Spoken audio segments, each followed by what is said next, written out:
This is TWiT. Well, if you're not interested in a new $1,000 plus iPhone, you might be interested in the Android One Mi A1 from Xiaomi. The aim of Android One, that program, was to put quality, affordable phones into the hands of more people in developing countries. The program's been a bit dormant for a while, but it lives on with the Mi A1. That's the first partnership between Google and Chinese phone maker Xiaomi. The phone has a dual screen, 2x optical zoom, a 5.5-inch display. It's available in 40 markets. It'll cost around $234 US, although it won't be available in the US anytime soon. Other Android One phones cost around $50. So even though $234 sounds pretty cheap, it's more expensive than the previous Android Ones. It comes in black, gold, and rose golds.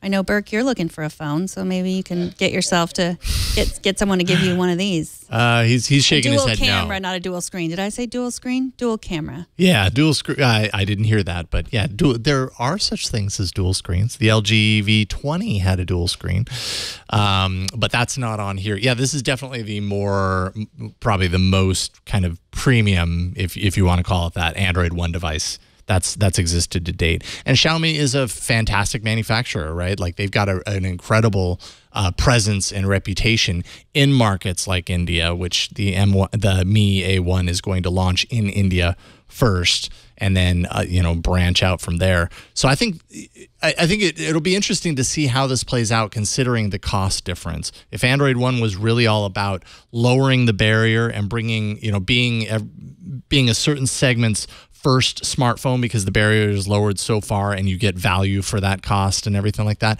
this is really kind of the low mid-range territory, with the price conversion, even here in the U.S. So in these markets, that's actually a pretty premium price, depending on where it's being marketed to. I'll be curious to see how that performs. But if it's targeting people who would normally buy Xiaomi devices, this would be less expensive than what they'd be paying, and maybe that works out in that regard too.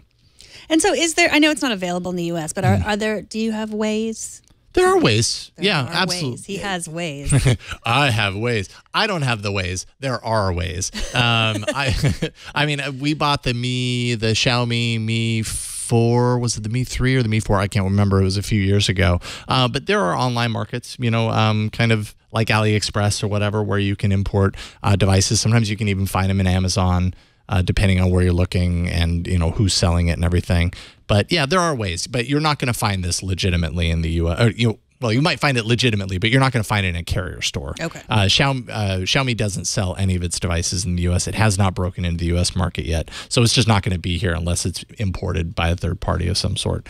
But I'd be very curious to see. It looks cool. One negative that I have about it, just as an Android fan and loving progress, is that it seems like a step back in the sense that it's the first Android One device without on-screen navigation buttons. It relies on capacitive buttons, and they're actually in the reversed order from what Android devices usually have, which is something that Samsung had done for a really long time that always annoyed me.